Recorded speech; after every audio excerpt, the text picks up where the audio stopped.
two-day board meeting in the United States by Carlos Tavares, the CEO of Stellantis, was a massive shakeup across the entire business globally. The ever-evolving landscape of the automotive industry, few stories are as compelling and cautionary as that of Stellantis. Once heralded as a titan born from the merger of Fiat Chrysler and PSA Group, this automotive behemoth now finds itself grappling with profound challenges that threaten its very existence in the US market. So what led to the creation of this automotive group, and how did it manage to lose its footing so rapidly? What went wrong? What's happening? Stellantis is a heavyweight contender in the automotive arena, flaunting a star-studded lineup of brands that include Jeep, Dodge, Chrysler, and Ram. This powerhouse was designed to shake things up and position itself as a formidable player in an increasingly crowded market. But let's keep it real, even titans like Stellantis have tripped up along the way, and the reasons for these stumbles are as diverse as the vehicles they churn out. Over the last 5 years, these automotive legends have been smacked in the face with a jaw-dropping 39% nosedive in sales. And if you think that's bad, just wait. Dodge, that once mighty muscle car juggernaut, has watched its sales spiral downwards by an astounding 67% since its peak back in 2013.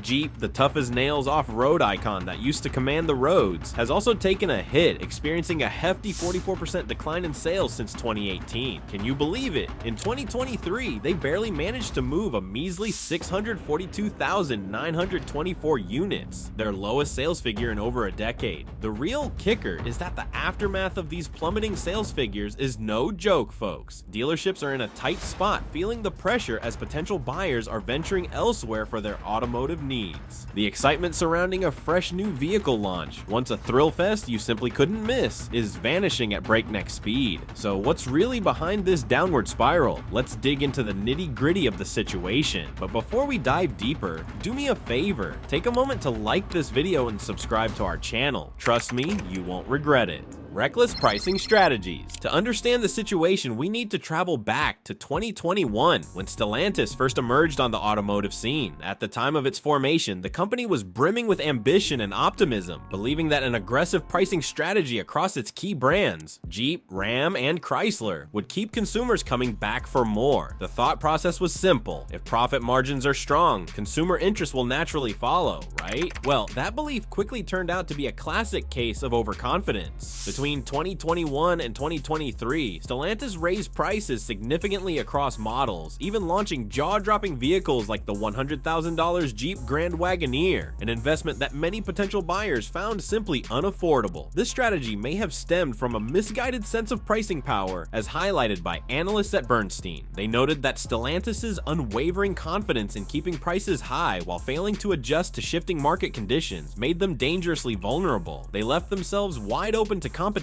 from more affordably priced alternatives such as the Toyota RAV4 and Honda CR-V, which appealed far more to the cash-strapped consumer. It's a classic case of believing the hype, only to find that reality can often be far less forgiving. As you can imagine, the market didn't take long to react to Stellantis' aggressive pricing moves. The repercussions of this strategy quickly became evident as consumer demand began to wane, leading to declining sales that no one, least of all Stellantis, had anticipated. What was initially perceived as a clever maneuver soon unraveled into a complex web of diminishing returns. When we look closer, a troubling picture emerges. The once flourishing sales figures that buoyed the company seemed to take a nosedive, and the stock prices reflected this downturn. Investors and analysts alike started to raise eyebrows, questioning whether Stellantis could sustain effectiveness with its pricing approach, particularly when consumers were turning away in droves. But that's not all. There is another reason for the downfall.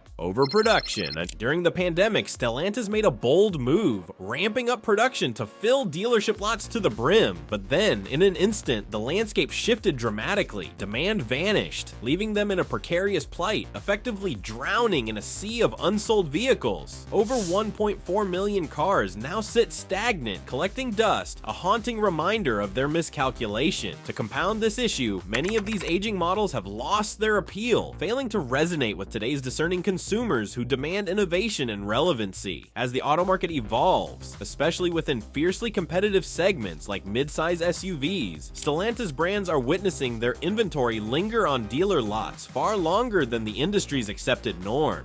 The Stellantis National Dealer Council is sounding the alarm, their voices echoing with frustration as they direct their ire straight at CEO Carlos Tavares. Accusations are flying. Tavares is being accused of putting short-term financial gains above the sustainable long-term growth the company desperately needs. In a blistering letter delivered in September 24, the council held back nothing, condemning Tavares' so-called short-term decision-making as a primary factor behind their decline in market share and the diminishing dealer revenues. This isn't just a critique, but a clarion call for accountability. They assert that while Tavares' strategies may have fattened profits, enough for him to line his own pockets, the brand value and overall market presence of Stellantis are deteriorating under this short-sighted strategy. They suggest that we might already be feeling the repercussions of this reckless approach unfold before our very eyes. But the turmoil does not end there. No, it only deepens. Stellantis dealers are increasingly beleaguered, feeling more isolated than ever amid these mounting challenges. They are left to grapple with issues that feel insurmountable, cast adrift without the vital support they need from the manufacturer. The council didn't hesitate to spotlight Stellantis' recent decisions to slash marketing budgets and revise compensation policies, savage moves that are undeniably undermining dealer profitability.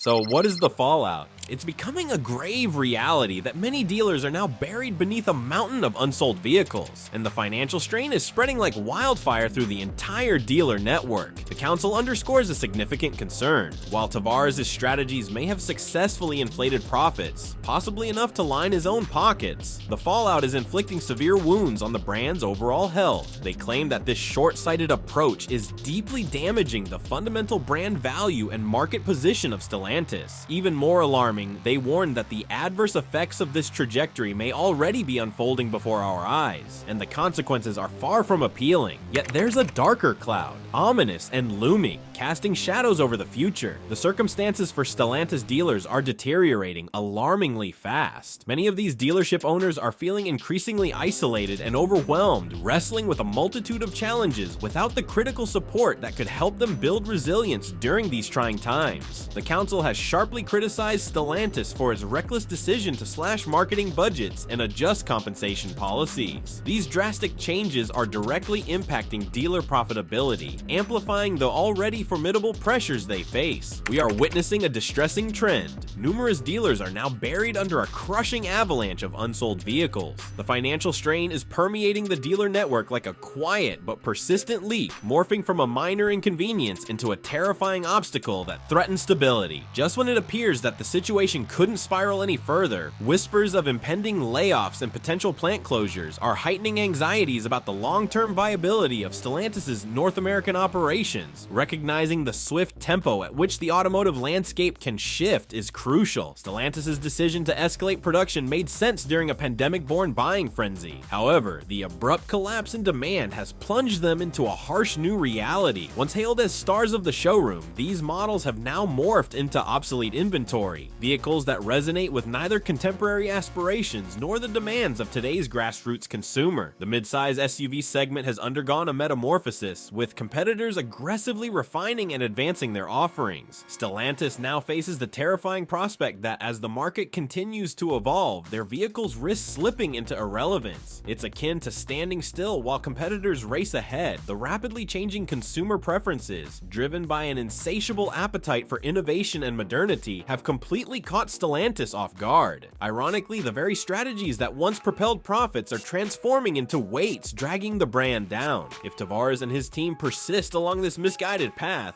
they stand to forfeit customer loyalty and trust, two priceless assets in today's world, which is dominated by social media and narratives driven by consumer sentiment. The council's letter resonates with urgency, highlighting a compelling need to reassess their strategies, not just for immediate profits, but for the long-term sustainability of the brand in an increasingly competitive market landscape. The dealers, feeling sidelined in this whirlwind of decisions, are clamoring for the support and partnership they had anticipated when choosing to sell Stellantis vehicles. While slashing marketing budgets might yield some minor savings in the short term, the long-term ramifications can be catastrophic, draining brand visibility and outreach. Without the essential tools to effectively promote their inventory, dealers find their hands tied, unable to sell products that, regrettably, are often growing irrelevant and stale on the lots. But then, just when you thought it couldn't get any worse, Stellantis is dominating the headlines with a weighty decision that has stirred significant controversy.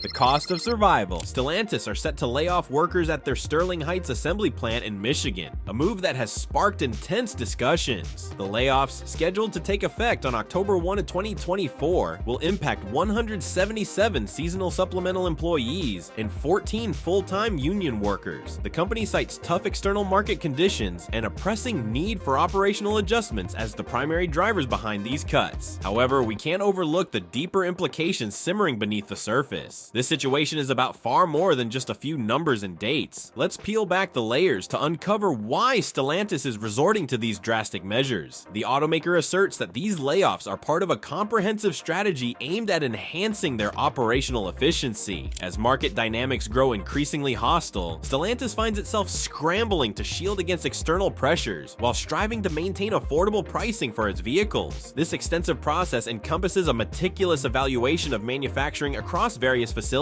A spokesperson clarified that these layoffs are firmly in line with the provisions of the 2023 United Auto Workers Collective Bargaining Agreement, which permits such seasonal adjustments when warranted. But wait, the United Auto Workers Union is not sitting idly by, and they are hitting back hard. They have labeled these layoffs as another slap in the face to the dedicated and loyal workforce. The union leadership has been vocal in its criticisms, asserting that Stellantis demonstrates a troubling lack of transparency and respect for its employees. Their argument centers on the belief that these decisions are driven purely by business motives, neglecting the fundamental well-being of the workers. United Auto Workers President Sean Fain has articulated his dissatisfaction, expressing that Stellantis is failing to uphold its commitments under the labor agreement signed just last year. The rift between the union and the automaker is undeniably widening. Now, let's situate these layoffs within a broader context, because this issue transcends individual job losses. Stellantis is currently navigating a minefield of challenges, grappling with a concerning surplus of inventory and decreasing sales figures in critical markets. This precarious situation has thrust the automaker into the spotlight, where its strategic direction and investment commitments face scrutiny from both its workforce and dealers alike. The United Auto Workers has already initiated grievances and even hinted at potential strikes over these urgent matters, signaling a growing unrest within the ranks of union members. As we reflect on this unfolding drama, the underlying questions only multiply. How will these layoffs impact the morale of those who remain? What does this mean for Stellantis' long-term strategy in a fiercely competitive market? The answers remain uncertain, but one thing is clear: the tensions between Stellantis and the United Auto Workers will not subside easily. What's the future of this storied automaker? Only time will reveal the outcome of this charged confrontation. But as it stands, the stakes couldn't be higher for everyone involved. Now let's dig into the details of the giant brands under Stellantis that are facing the end of the road. It's unsettling, isn't it? Each of these names once held a significant place in the market, capturing the hearts and minds of consumers everywhere. But now, they're all but fading into obscurity.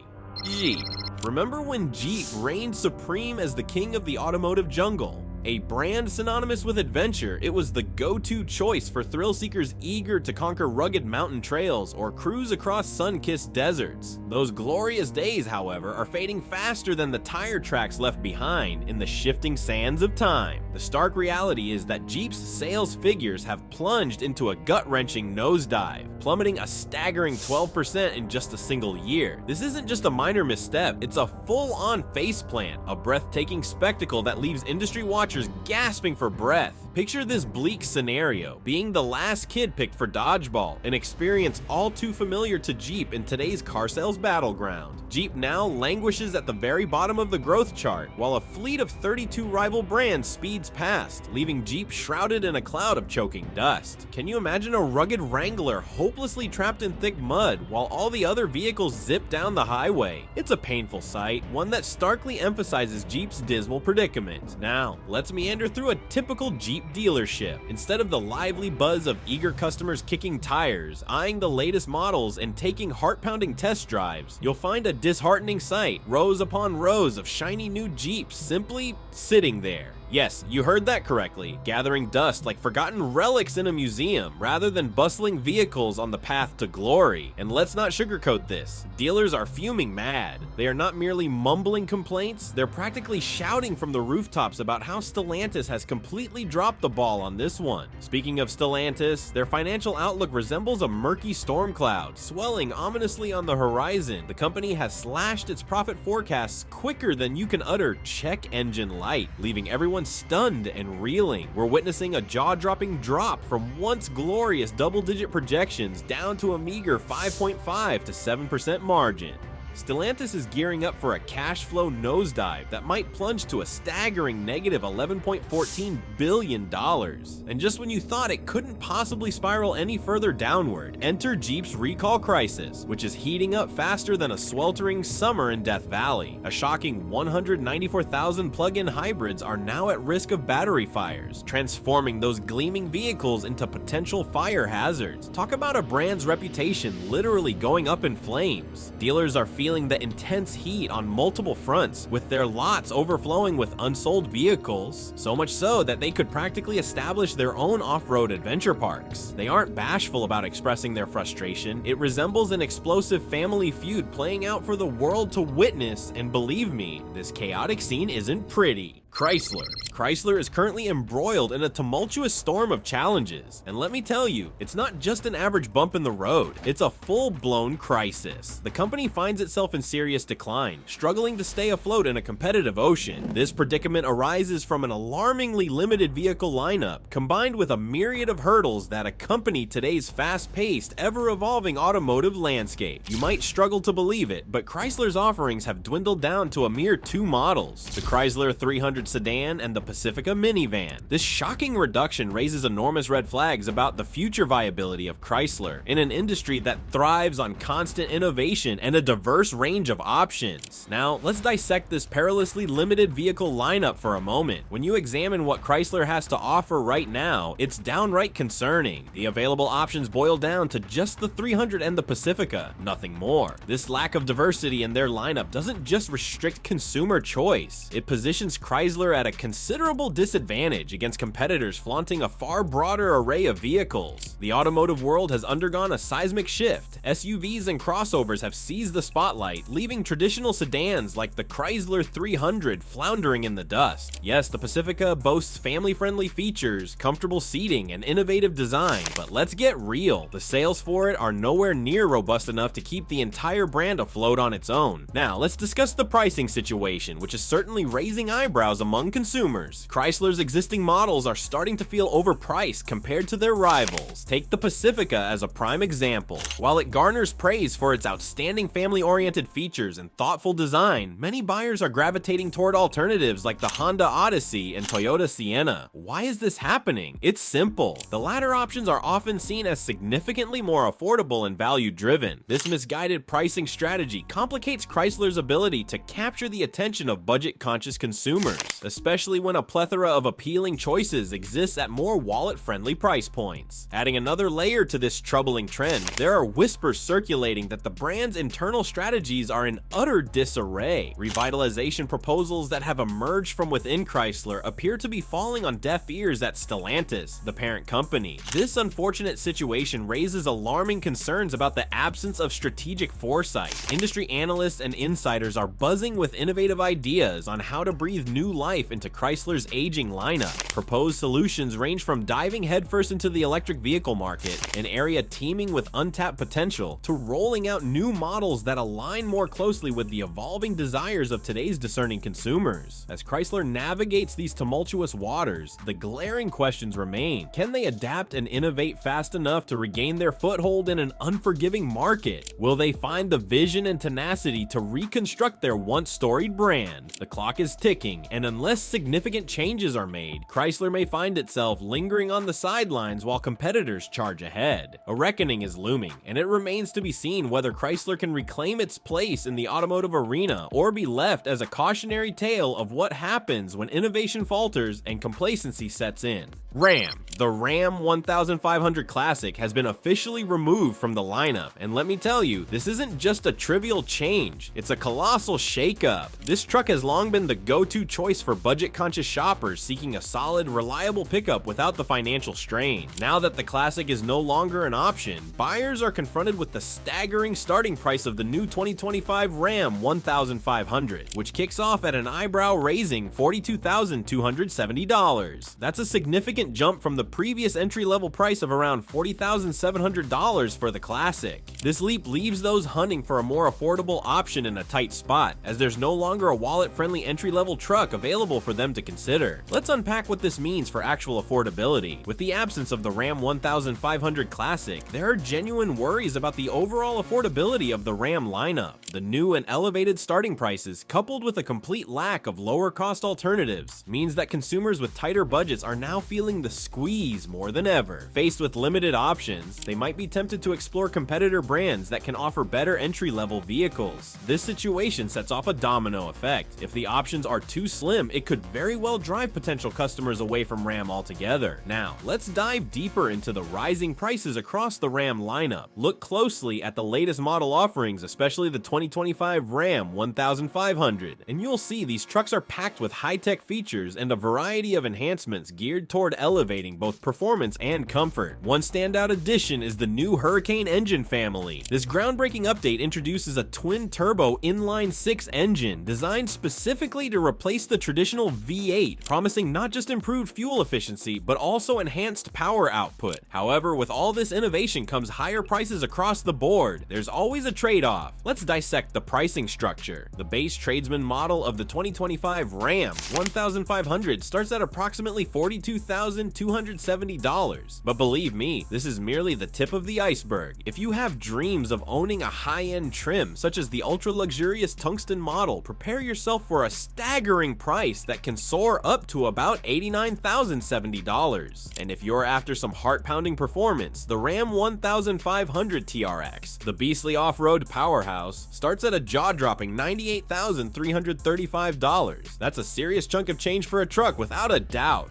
Dodge. Dodge is currently facing some significant hurdles concerning their inventory and product strategy, and believe me, this situation is creating quite a buzz in the automotive world. Let's dive in, starting with the Dodge Hornet, a compact SUV that's about as desirable as a flat tire at a thrilling drag race. Picture this chaos: 550 days worth of Hornets just sitting on dealer lots, gathering dust like long-forgotten relics. This isn't just a minor inconvenience. These vehicles are almost fossilized.